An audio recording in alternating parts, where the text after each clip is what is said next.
Hello once again, fans and friends and students of flight theory and aerodynamics. I promised you that I was going to cover the relationship between an airfoil and in the air. So I have the video that I have posted on the subject. They include the the different definitions of an airfoil and in other aspects of an airfoil on an airplane. So you can go you can go to my YouTube channel and then check them out. But I promised that I was going to tackle the difference and the relationship between an airfoil and the air. And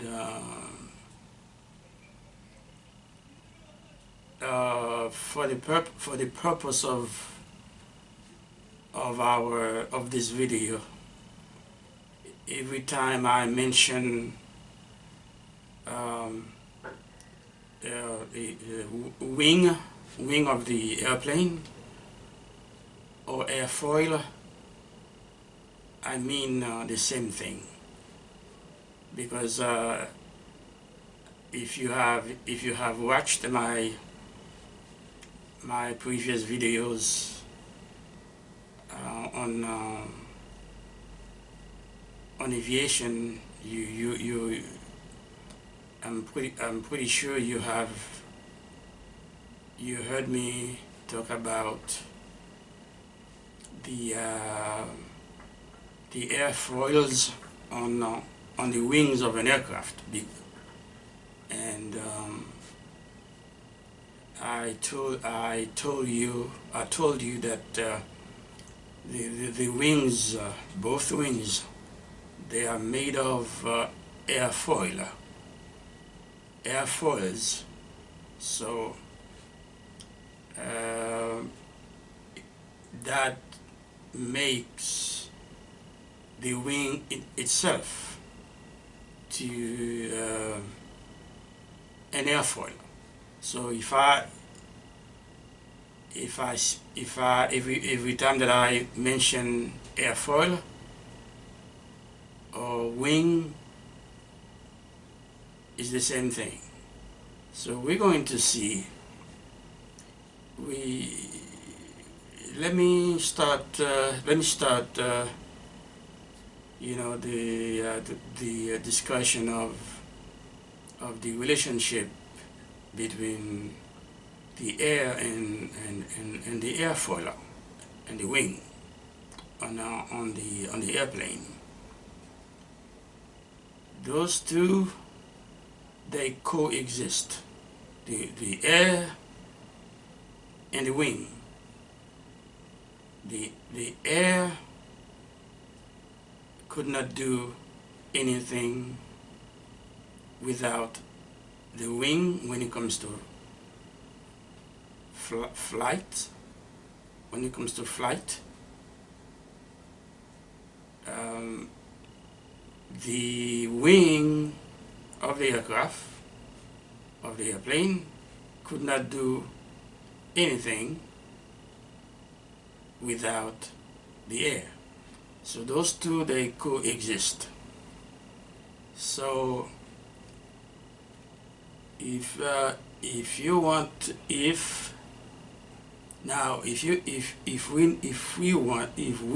to see how each one acts on each other. We need to analyze the situations where they are in contact with each other. Well, this is something that that was done long time ago by an Italian whose name is Leonardo da Vinci. Leonardo da Vinci. That guy, way back in the Renaissance era, wanted to see, how the air acts on an airfoil, on a wing. So what he did way before, about maybe 400 years before the Wright brothers achieved power flight, Leonardo da Vinci used something called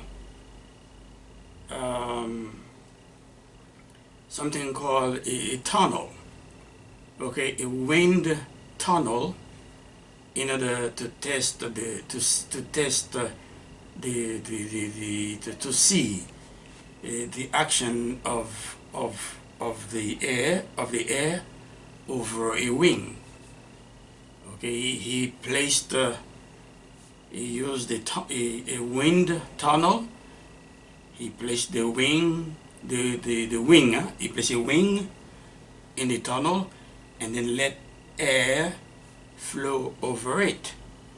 And then he discovered a lot of course, that was a test. So he discovered a lot of many aspects of the relationship between the air and the wing of an airplane. So that was done. That was done. I mean, that was done a long time ago by Leonardo da Vinci. Wind tunnel testing. Okay, to see how the air over a wing act. Okay, so but a lot of many people were wondering, well, what would happen if the air is flowing over a solid, let's say an airplane wing that is not moving. Okay, what would or if when the wing is moving in a static airflow. Some people wanted to know, well, would the action in either of those cases be the same? Well, according to Leonardo da Vinci, yes. So you and I, we're going to go through this together. We're going to imagine like we are in front of us, we have an airplane, on a runway that is getting ready to take off, and then we know the aircraft is going to take off at full power, and then as the aircraft is speeding up, there's the wind in front of it that is also approaching the leading edges of the wings. We also know that right in front of the airplane, there's a little disturbance right there, but we talk about that a little later. So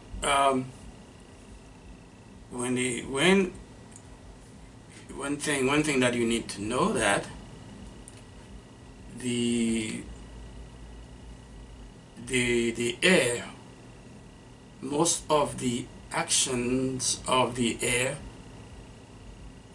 with the airplane in flight, most of the actions of the air are with the wings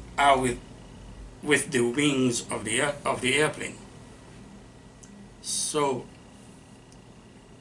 when the airplane starts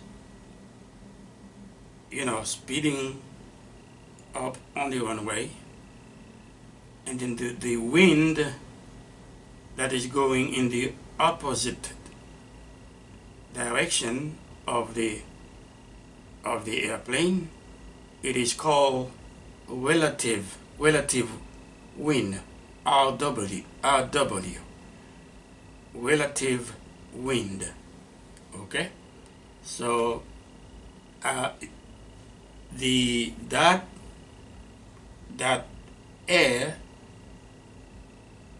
airflow will meet the leading edges of the airplane. Okay, the leading edges of the wings of the airplane. That relative wind, that airflow will meet the leading edges of the wings of the aircraft, and flows over the surfaces of the wings. So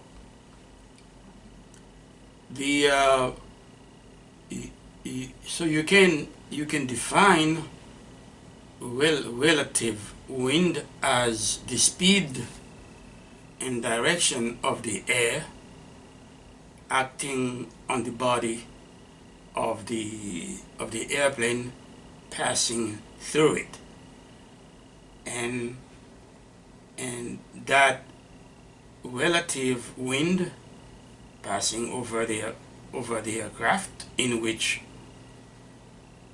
it is moving, that relative wind is equal and opposite the direction of the airplane velocity.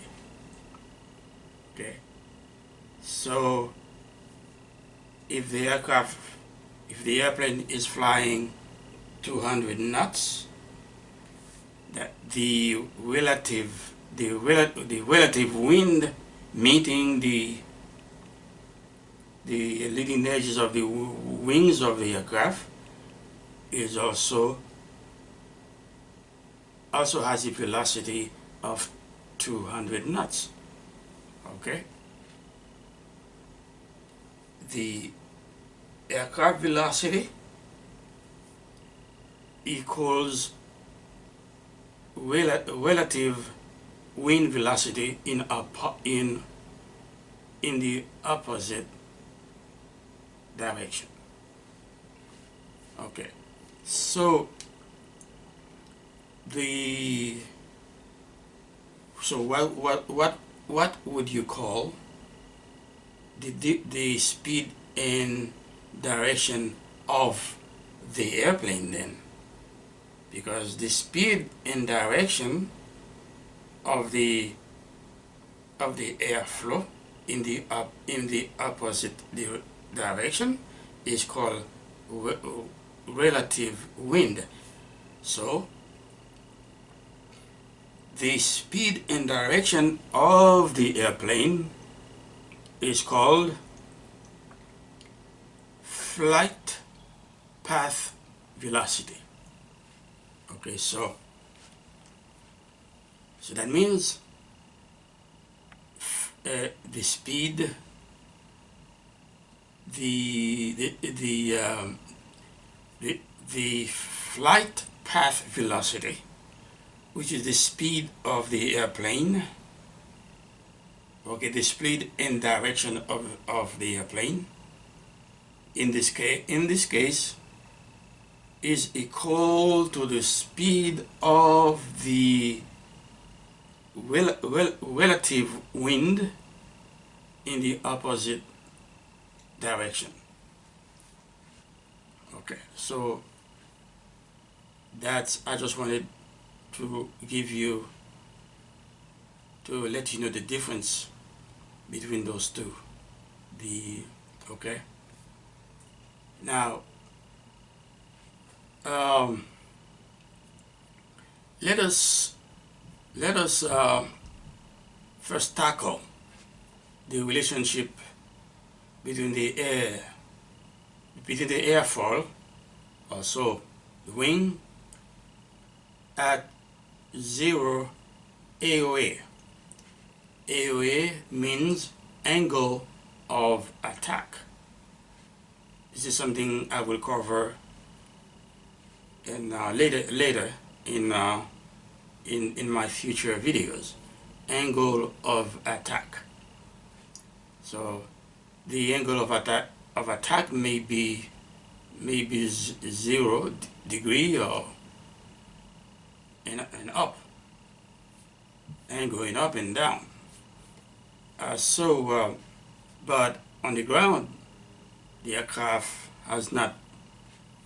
has not taken off. The angle of attack is 0. But this is something I will explain to you later on in future videos. But in this case, on the ground, on the runway, at 0, there's no angle now between the air and the wing chord. There's no angle. There's no acute angle that is formed yet between relative air and the airfoil or the wing chord yet, because the aircraft is still on the ground. So at that point, at 0 AOA, the relative wind is considered free airstream. It is a free airstream until it reaches the leading edge of the wing.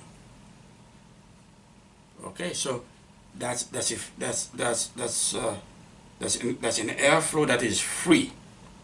Okay, because it has not met, it has not reached the leading edge of the wings.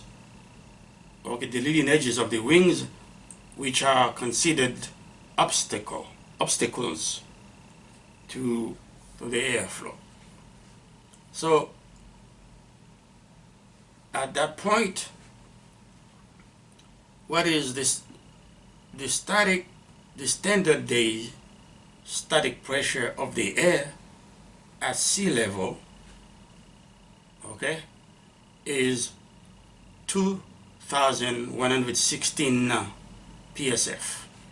psf pressure, pound per square foot. Still at sea level. Standard day pressure at sea level. That's what I'm talking about now. The standard day total pressure at sea level, which is present at the pitot-static port, is 2,150 psf. Okay, so now what is the dynamic pressure at sea level? Okay, to find the dynamic pressure at sea level, what you do, you take the total pressure, which is 2,150 psf, which is read, you know, by the pitot-static system, the pitot tube. You take that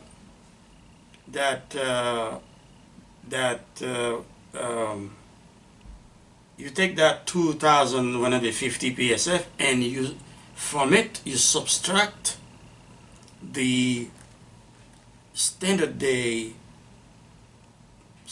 air static pressure, which is 2,116 psf, and you get 34 psf, which is the standard day at sea level dynamic pressure.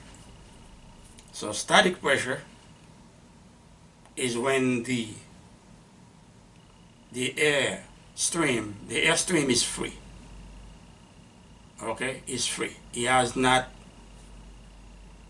you know, and it has not encountered any obstacle to change its velocity or its pressure. It's free. So the only pressure that it is subjected to now is sea level, standard day sea level pressures. Okay, so the difference, just like I said, the difference between the total pressure, okay, and the standard day static pressure give you the dynamic pressure. So that means that if you take the static pressure at sea level and you add the dynamic pressure to it, what do you get? You get the total pressure that is present in the pitot tube, in the pitot tube port. All right, so far so good.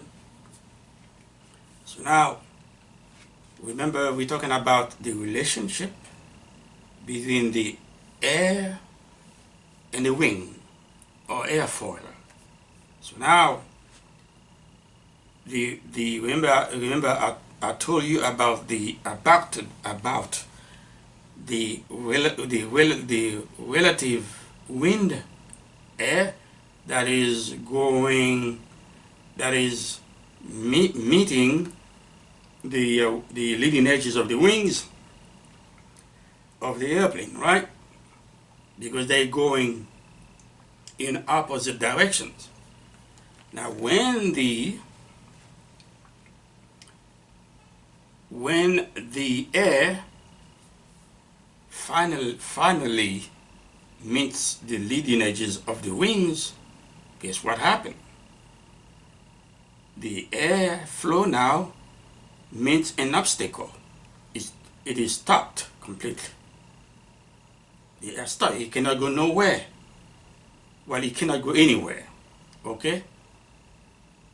At that point of the wing.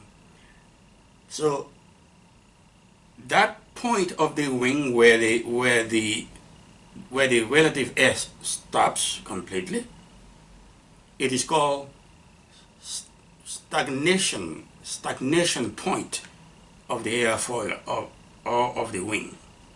Stagnation point. Okay, so at that point, at this stagnation point, what is the velocity of the air? Well, the velocity of the air at that point is 0, because it's not moving, it's not going, it's not, well, let me put it this way. I'm talking about part of the air, that part of the air which meets the leading edges of the wing. That's okay, because not all the layers of the airflow, stopped. Just a few layers, okay, of the airflow. Those layers of the airflow that are stopped at the leading edge, the pressure of the air, the velocity of the air at that point is 0. What is the pressure? Okay, as a rule of thumb, as velocity decreases, static pressure increases. So at that point, where at the stagnation point of the wing, the velocity of the air is 0, and its pressure or its static pressure increases. Okay? So as velocity of the air decreases, its static pressure or simply its pressure increases. Okay, because the first section, the first obstacle that the relative air encounters is the leading edge of the wings. Right there, part of the air just got stopped. Okay?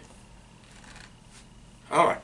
I know you understand that. Now, what happens to the multiple other layers of the relative air, of the relative wind that that meet the leading edges of the wings of the airplane? Well, some of them go over the wing, some of them go beneath the wing. Okay? That's what happened.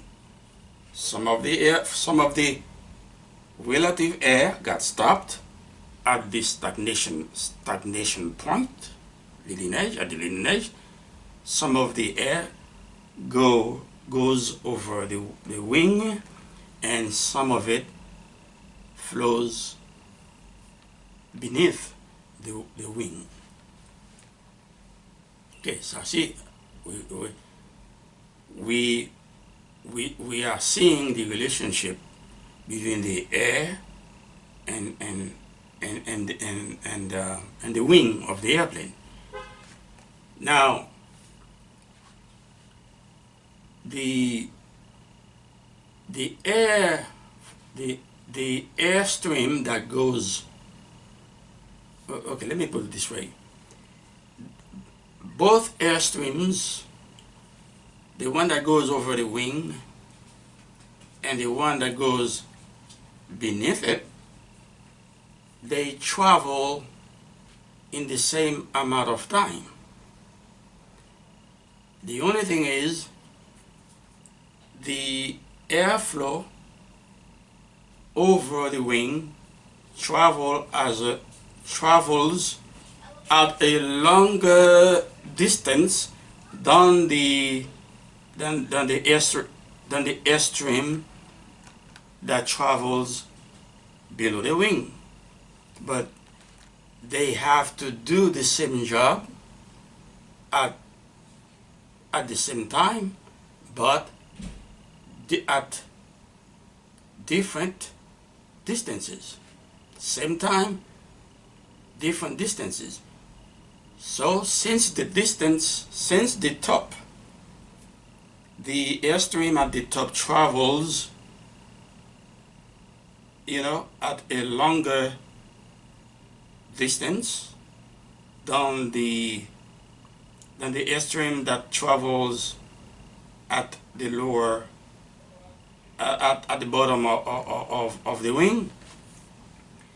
The airstream must flow at higher speed, at a higher velocity, okay, to make sure that it travels correctly at that amount of time. Okay, so but the airstream traveling at the bottom of the wing is flowing at a shorter distance. So that means in this case the airflow must travel at a lower velocity than the airflow that travels on the top. Okay, so the airflow that travels at the top of the wing travels at a higher velocity than the airflow that travels below the wing. Okay, what do we know about velocity and pressure? At higher velocity, as velocity increases, pressure decreases. So at the top of the wing, there's high velocity and low pressure. At the top of the wing, the air travels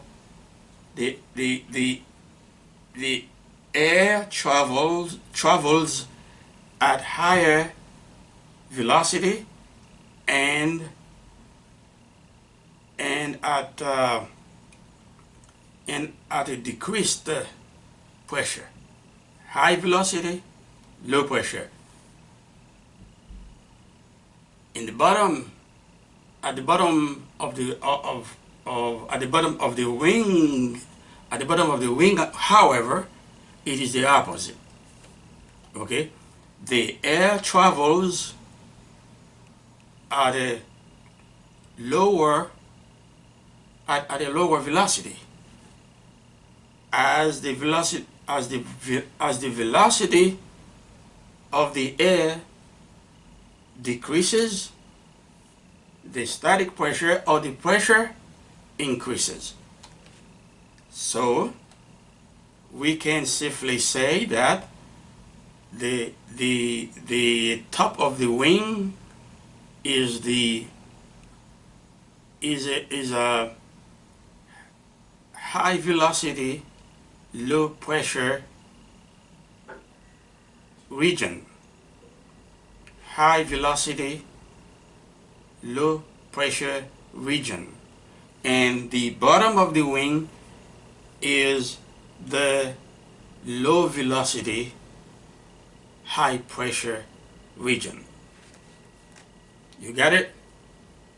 I think you did. So now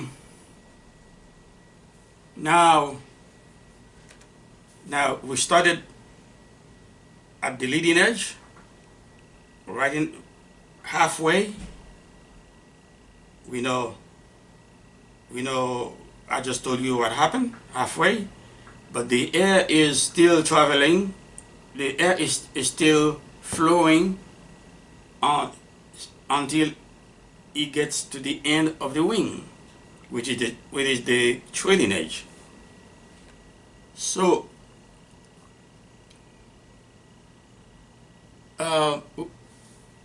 one thing you need to remember, that air is a fluid. So because it is a fluid, it has viscosity. So you know what viscosity is the resistance is the resistance to the airflow. Okay, in the airflow there's a lot of particles that are moving at high speed, and then they kind of rubbing each other, they get in contact with each other in the airflow at high speed, and then they create something called friction. And with friction there's energy, okay, there's heat, there's energy, but that energy created by friction is not usable in this case. So it is a loss of energy. So since the air is subjected to friction as it travels in that travels until it reaches the end of the wing, it loses energy because of friction. Okay, so by the time the air reaches the leading edge of the trailing edge, the trailing edge of the wing, okay, it is weaker. It loses velocity. So remember now, what happens, because the air loses velocity at the end, at the trailing edge of the wing, at the end of the wing, at the back end of the wing, the loss of energy creates a low velocity turbulent airstream. Okay, a low velocity turbulent airstream, which results in a high pressure region. Okay, so the air that flows on top, the air that flows on top of the wings, and the air stream that flow beneath the wing, they get reconnected at the trailing edge, where there is a high pressure, where a high pressure exists because of the loss of energy that the air suffered, okay, prior to getting to that final destination. I know it could be a little confusing, but it's not that bad. Also, there's one last thing I want to tell you about the relationship of the air and the wing of the airplane, is that when the aircraft is moving through the air, right just ahead of the leading edges of the wings, okay, there there's a section of air that is moving left and right, but most importantly, it moves up, right in front, right ahead of the leading edge. You know, remember, the airplane is moving forward, and right in front of the leading edges of the wing, there's a section of air that is moving forward, left and right, and up. The upward movement in this case, is called upwash. Okay. Similarly, at the trailing edge of the wing, okay, trailing edge is the back end of the wind. No, it's the back end of the wing. Sorry. There's a right. Okay. Ahead of the trailing edge, right ahead of the just ahead of the trailing edge, there's a section of air that is moving left and right. Okay? I'm talking about the trailing edge now, left and right, but most importantly, it also moves downward. Okay? You know, and that downward movement at the trailing edge of the wing is called downwash. We have upwash at the leading edge of the leading edges of the wings, and we got downwash at the trailing edges of the wings. And then that explains in a way the principle of the, let's see, give me a moment to think about that. It wasn't Bernoulli. No, I'm sorry, it's not Bernoulli. That fact, talking about upwash and downwash of the wing, upwash of the leading edge and downwash of the trailing edge, make me think about the logic in Newton's third law. For every action force, there's an opposite and equal reaction force. I'm paraphrasing. So, because you have upwash, and then all of a sudden you get downwash. So that makes me think about lift. You know, this is something we will see later. You know, the aerodynamic forces that act on the aircraft, like lift, drag, and thrust, and weight, all that stuff. For now, take care, and I'll see you later.